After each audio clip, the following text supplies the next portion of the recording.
এরকম আগেও মেরেছে, এরকম আগেও আমায় মেরেছে। তোর বর ঘুষ দিয়ে চাকরি পাইছে? ঘুষ দিয়ে চাকরি পাইছে কি না? আগের কথা ঘুষ দিয়ে চাকরি পায় না, ঘুষ দিয়ে চাকরি পাইছে, অনেকেই পাইছে, কি হয়েছে? কিছু হয় না তো? না, কিছু হয় না। তো এনার বর ঘুষ দিয়ে চাকরি পেয়েছে আর এটা কন্টিনিউ কেসও চলছে। এরপরে এনার বরের ফটোটা আমি অ্যাড করছি, এটা হচ্ছে এনার বর। পিএফ আছে। তো এরপরে তোমরা সব বিচার করবে, ঘুষ দিয়ে চাকরি এরকম আগেও মেরেছে, এরকম আগেও আমায় মেরেছে। তো হঠাৎ করে রন এবং তার দিদির মধ্যে একই হলো, কিছুই তো বুঝলাম না। আমরাও পুরোপুরি জানি না। ভিডিওটা কালকে ভাইরাল হয়েছে। রনদা তার দিদিকে জিজ্ঞেস করছে, তোর মানে যা ও কি ঘুষ দিয়ে পুলিশের চাকরি পেয়েছে? ও দিদি বলছে হ্যাঁ পেয়েছে, তো কি, সবাই তো পায়। তারপরে তার দিদি জায়ম্বুর ছবি, তার দিদির ছবি দেখালো, মানে দেখলাম আমরা।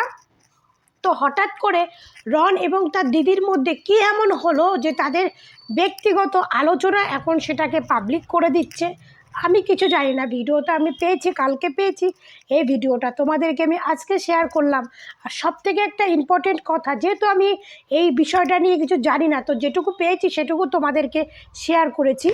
আর যেহেতু আমি এই ভিডিওটা আগে একজন শেয়ার করেছে, তো সেই সেই ভিডিওর একটা কমেন্ট বক্সে একটা কমেন্ট দেখলাম।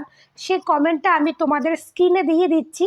এগুলো আমি বলতে পারছি না, কারণ বললে হয়তো ইউটিউব থেকে কোনো কপিরাইটের কিছু চলে আসবে, তো আমি বলতে পারছি না। আমি এই মেসেজটা আমি তোমাদেরকে শো করে দিচ্ছি। মেসেজটা তোমরা পড়ে নিও যে হঠাৎ করে রন এবং তার দিদির মধ্যে কি হয়ে গেল।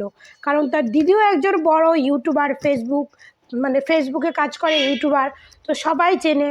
তো ভাই বোনের তো প্রচুর মিল ছিল। কিছুদিন আগে আমরা প্রীতি রনের ঝামেলায় অনেক গল্প শুনেছি।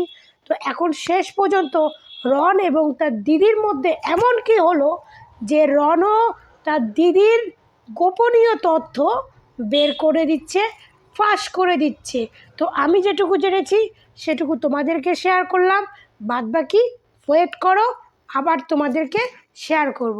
তো সবাই ভালো থেকো, সুস্থ থেকো।